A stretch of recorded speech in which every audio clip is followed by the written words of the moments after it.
Welcome back to another technical deep dive here in the debug zone. Today we're tackling a big question and breaking it down with insights from other users. Hopefully this clears up some misconceptions and helps you get the answer you need. So buckle up, stay a little curious, and let's jump right in.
And that's a wrap.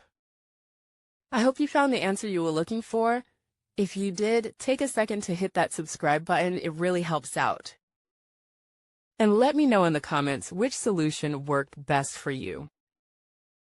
See you next time in the debug zone.